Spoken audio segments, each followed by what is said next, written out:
Assalamualaikum warahmatullahi wabarakatuh. Waalaikumsalam warahmatullahi wabarakatuh. Selamat pagi semuanya. Pagi Bu. Baik, kita di sini bertemu untuk yang kedua kalinya ya, untuk di konseling kelompok ini. Untuk tema konseling kelompok ini kita membahas tentang kepercayaan diri. Kita melanjutkan dari pertemuan yang kemarin ya. Iya Bu. Siapa yang mau bercerita terlebih dahulu? Ya, Boleh? saya itu ini sih Bu, nggak percaya ke kayak apa ya, buat interaksi ketemu sama orang baru gitu loh Bu. Nah itu susah, jadi itu lebih banyak diamnya. Nanti kalau diajak ngobrol, ini baru ngobrol. Tapi kalau nggak diajak ngobrol, ya udah diem aja. Gitu. Tapi itu buat orang yang baru ketemu pertama kali sama Mbak Karina gitu. Iya Bu, betul. Cuma pertama kali ketemu aja. Dan kalau udah akrab ya udah ngobrol biasa gitu. Selanjutnya, Kalau dari saya sendiri itu takut untuk bicara di depan banyak umum gitu. Kayak kalau misalnya sendiri gitu dengan apa bicara di banyak orang itu kayak grogi dan sebagainya gitu. contohnya waktu ngapain? Biasanya grogi. Apa ya? Mungkin kalau di organisasi terus disuruh nunjuk jadi MC gitu. Oke. Berarti Mbak Nova ini masih ngerasa grogi kalau berbicara di depan umum. Soalnya apa mungkin Mbak Nova nggak pernah ada pengalaman sebelumnya? Oke. Selanjutnya, Kalau saya sih itu nggak bisa diri kalau di depan umum, kayak misalkan saya lagi bepergian nih, tapi saya tuh nggak bisa diri kalau minta tolong bantuan ke orang atau apa gitu, misalkan saya dalam kesulitan gitu, jadi saya kurang bisa diri dalam itu. berarti kalau lagi di depan umum terus Mbak Hawa ada kesulitan, itu Mbak Hawa masih kayak kurang percaya diri buat minta tolong ke orang lain gitu. Oke, selanjutnya Mbak Lina. Kalau saya tuh kurang percaya diri itu untuk mengungkapkan pendapat itu Bu. Jadi kalau misalnya ada presentasi kan biasanya ada tanya jawab, nah itu kayak takut untuk mengungkapkan pendapat karena takut salah paham gitu.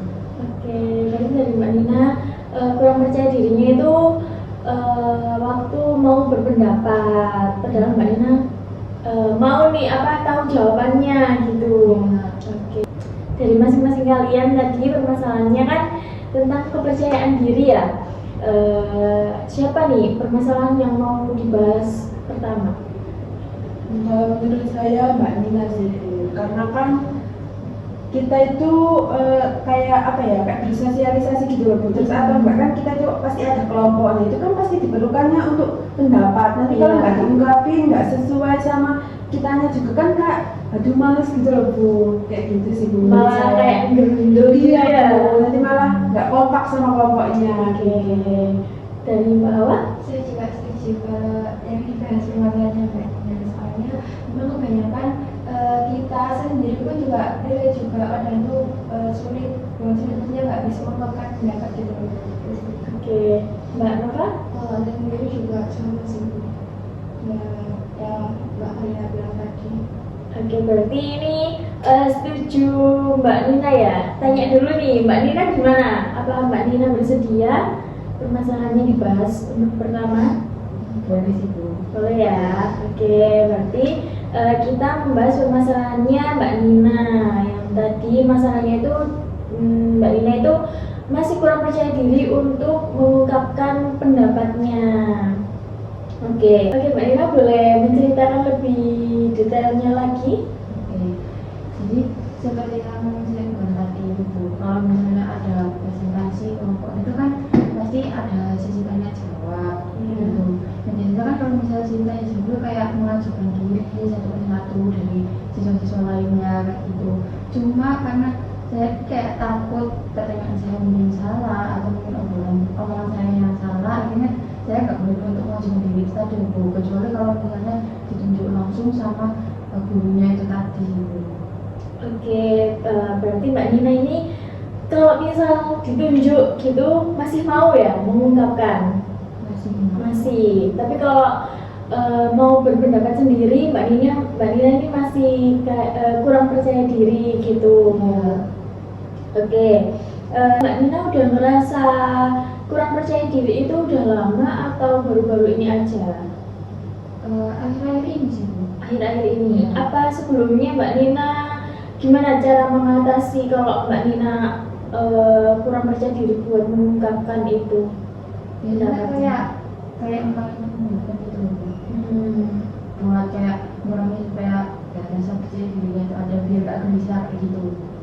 Oke, dengan seperti itu Mbak Nina langsung bisa mengungkapkan pendapatnya gitu? Enggak juga sih Bu, karena memang kayak sebenarnya kalau misalnya lagi tanya jawab itu selain ditunjuk itu kayak saya masih mainin pulpennya gitu Bu, karena takut mungkin omongan saya salah, omongan saya salah kayak gitu sih Bu. Oke, Mbak Nina kan katanya kan kalau main pulpen atau sesuatu gitu kan groginya itu makin menurun ya? Sedikit dulu.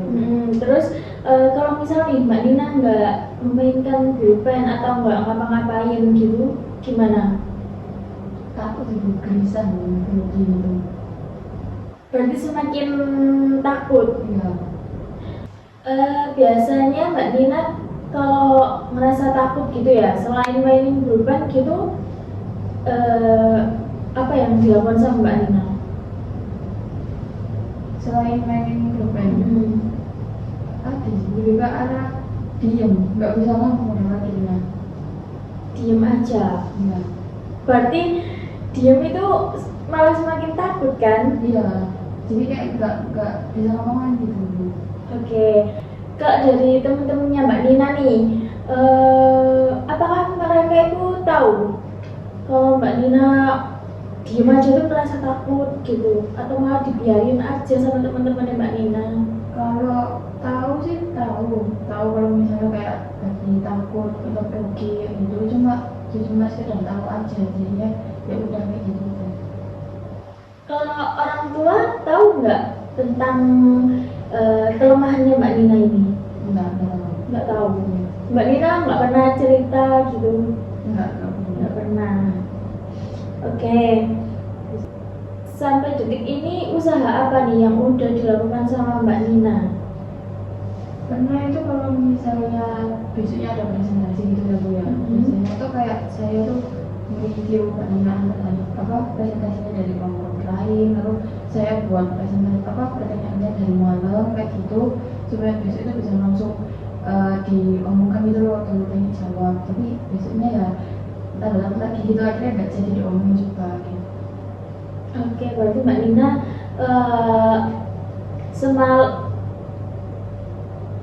berarti Mbak Nina sebelum melakukan presentasi atau lainnya, Mbak Nina udah nyiapin dulu nih. Ya. Tapi waktu hari-harinya Mbak Nina masih sama aja, tetap ngerasa grogi, masih ngerasa takut gitu ya.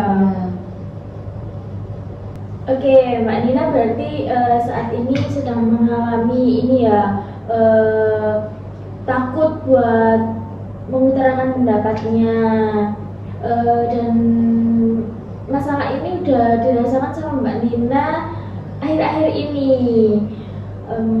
Terus Mbak Nina juga udah berusaha buat nenangin diri biar nggak takut, karena biasanya Mbak Nina kan kalau takut kan diem aja gitu kan. Nah, Mbak Nina juga udah berusaha buat nenangin diri dengan cetek-cetek pulpen gitu.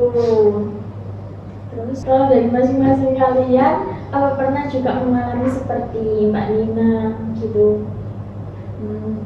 Kalau saya sih pernah sih Bu, tapi nggak yang kayak meningkat gitu loh Bu, kayak cuma nanti kalau belajar udah kayak dipersiapkan itu udah nggak takut lagi, soalnya kan udah ada pegangan lah istilahnya itu. Tapi nanti kalau mau tanya itu tetap ditanyakan gitu kan, emang nggak paham biar ngerti gitu. Oke, berarti tetap menanyakan ya, meskipun tegang, meskipun takut salah gitu. Iya Bu, tetap ditanyakan.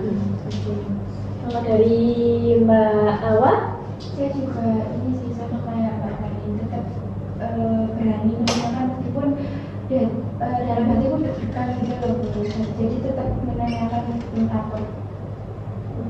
berarti tetap menanyakan ya, nggak yang diem aja gitu. Kalau dari Mbak Nova? Kalau dari saya sendiri sih kayak hampir kayak Mbak Nina, nggak jadi untuk ditanyakan. Kalau gitu kayak pertanyaan tadi kita kasih lo ke teman sebelahnya gitu, bagi dia yang nanyain. Oke, berarti dilempar ke temen Iya. nih. Biasanya Mbak Nova ini enggak sih kalau ngerasa kayak gitu tuh ngerasa kayak harusnya aku nanya gitu. Pernah nggak? Pernah. Terus apakah menyesal atau enggak gitu? Nggak terlalu sih. Nggak Karena terlalu. soalnya dari saya sendiri ya itu kayak apa ya, kayak gugup sama dognya tuh masih tinggi gitu. Oke, berarti sama kayak Mbak Nina ya. Terus kalian kan udah mengungkapkan pendapatnya ya. Nah, Mbak Nina tadi kan Mbak Karina sama Mbak Hawa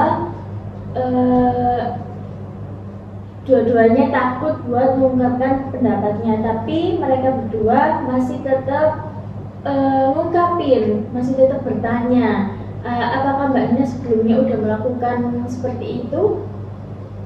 Pernah sih Bu, satu kali. Terus gimana Mbak Nina? Itu satu kali sebenarnya kayak rasa berhubungan itu kayak udah sedikit menghilang, rasa pilih itu sedikit menghilang, tapi habis itu kayak ya takut lagi. Berarti Mbak Nina udah ngelakuin itu cuma sekali aja, terus Iya. seterusnya Mbak Nina masih tetap dalam ketakutan itu tadi. Iya. Mbak Nina, tujuannya Mbak Nina nih pengen jadi pribadi yang bagaimana? Ini lebih pede lagi aja sih untuk mengungkapkan pendapatnya itu tadi, Ungkapin pendapat ini yang kayak gimana? yang berani untuk bertanya di saat presentasi kelompok, gimana kayak gitu sih. Oke, berarti pengen lebih percaya diri dan lebih tenang lagi ya saat mengungkapkan pendapatnya Mbak Nina. Nah, percaya dirinya Mbak Nina ini yang seperti apa? Yang kalau misalnya mengungkapkan pendapat itu nggak harus tetap bertanya gitu loh Bu. Jadi mungkin kayak bisa ACC dulu, apa terlebih dahulu supaya ya masih takut buat apa mengutarakan pendapat tadi, tapi seenggaknya lebih relax, nggak harus main bukan gitu aja sih. Oke, di sini saya sangat mengapresiasi usahanya Mbak Nina ya buat mengurangi rasa takutnya Mbak Nina untuk mengutarakan pendapatnya Mbak Nina. Nah, dari masing-masing kalian nih, ada nggak sih kayak cara lain atau mungkin kalian biasanya kalau lagi grogi gitu ngapain dulu gitu? Kalau mau mengungkapkan pendapat biasanya kan nggak mungkin lah kalian nggak ada rasa grogi sedikit maupun sedikit banyak pasti ada rasa takut gitu kan. Biasanya kalian ngapain? Kalau saya sih nggak ada ya Bu, soalnya kan udah belajar kemarinnya itu, atau nggak kan udah nyimak waktu presentasi tadi. Dan emang yang saya tanyakan itu yang pure saya tidak tahu gitu loh. Kalaupun salah, udah nggak apa-apa, belajar bareng-bareng gitu. Berarti dari belajar malamnya ya? Iya. Oke, kalau dari Mbak Nova? Kalau dari saya sendiri sih mungkin itu sih kayak namanya kayak di dalam hati mungkin memberanikan diri atau kayak gitu, kayak apa ya, kayak sedikit kayak tanya nggak apa-apa salah penting ditanyakan mungkin. Oke, berarti kayak bilang ke diri sendiri gitu, menguatkan diri sendiri buat biar berani gitu. Kalau Mbak Awa? Kalau saya sendiri juga ini sih juga bersama kayak Mbak Karin, saya melihat mereview makalah atau belajar dari teman-teman, nanti saya pelajari, nanti saya tanyakan, jadi besoknya itu udah tahu gitu loh yang mau ditanyakan itu apa. Oke, dari Mbak Karina sama Mbak Hawa tadi kan malamnya belajar dulu, nge-review makalah sama PPT dulu. Nanti kalau ada pertanyaan yang mungkin kurang dipahami nanti ditanyakan ke besoknya gitu. Nah, kalau dari Mbak Nova sendiri, tadi Mbak Nova bilang kalau menguatkan diri sendiri dengan bilang dalam hati kalau gak apa-apa nanya meskipun salah gitu. Nah, menurut Mbak Nina gimana nih pendapat dari teman-teman? Mungkin ya ada benernya sih Bu, kayaknya waktu semalam itu kayak udah beribu bulletin dari teman-teman, nyatet pertanyaan, sama besoknya kalian pikirkan diri sendiri kalau misalnya harus tanya gitu loh, gak apa-apa salah, mungkin kita bisa bertanya kayak gitu. Oke, berarti relate ya sama Mbak Nina ya. Baik Mbak Nina, di sini saya ada salah satu teknik, yaitu teknik assertive training. Nah, di mana nantinya saya akan mengajari Mbak Nina bagaimana Mbak Nina membuat kata-kata yang lebih baik lagi untuk mengungkapkan pendapat atau pertanyaannya Mbak Nina gitu. Nah, caranya Mbak Nina ini ya bisa nyari kata-kata atau kalimat di internet. Biasanya kan banyak ya. Gimana caranya bertanya dengan pertanyaan yang baik ke dosen atau memberikan pendapat gitu. Nah, nantinya kalau Mbak Nina udah mendapatkan kosakata atau kalimat itu tadi, Mbak Nina catat, Mbak Nina pelajari gitu. Apa Mbak Nina bisa dipahami? Bisa. Menurut Mbak Nina, teknik ini relate nggak sih sama Mbak Nina? Atau masih merasa kurang? Relate sih Bu. Relate ya. Nah, untuk teman-teman, apa teman-teman juga bisa dipahami? Bisa ya. Jadi Mbak Nina kan udah bersedia ya untuk melakukan teknik ini dan udah relate nih. Boleh nggak sih aku minta contoh satu kalimat gimana Mbak Nina kalau mau mengajukan pertanyaan gitu? Mungkin contoh satu kalimatnya dulu atau dimulai dari apa cara mengajukan pertanyaannya? Iya, boleh. Dari gimana caranya Mbak Nina mengajukan pertanyaan? Mungkin dari angkatan terlebih dahulu ya, baru kan bisa perkenalan nama sama nomor absen, bisa kalau di dalam presentasi kelompok seperti itu, nama sama nomor absen, baru kita tanya pertanyaan yang kamu udah disiapin, udah saya siapin dari malam itu tadi, habis itu setelah itu bisa juga terima kasih kayak gitu. Oke, udah cukup baik ya. Di sini saya nggak hanya nyuruh Mbak Nina buat belajar aja, tapi di sini saya juga ada tugas rumah ya. Nggak hanya untuk Mbak Nina, tapi buat semuanya.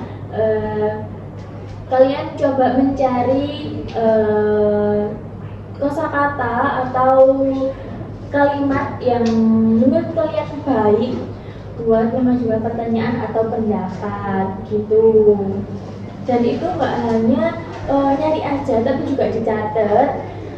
Nantinya di pertemuan selanjutnya kalian akan setorkan ke saya. Nanti kita akan evaluasi bersama dan mencontohkan gitu ya. Ya Bu, baiknya. Pertanyaannya jangan hanya cuma satu loh ya, yang sebanyak-banyaknya yang menurut kalian baik gitu, oke? Apakah bisa dipahami? Bisa. Saya rasa di sini cukup atau masih ada yang mau ditanyakan lagi? Cukup. Mbak Nina juga sudah cukup? Baik. Nanti kita bertemu lagi di hari selanjutnya ya. Saya rasa cukup sampai di sini. Selebihnya saya mohon maaf kalau ada kurangnya. Saya akhiri. Wassalamualaikum warahmatullahi wabarakatuh. Waalaikumsalam warahmatullahi wabarakatuh. Terima kasih Bu. Sama-sama.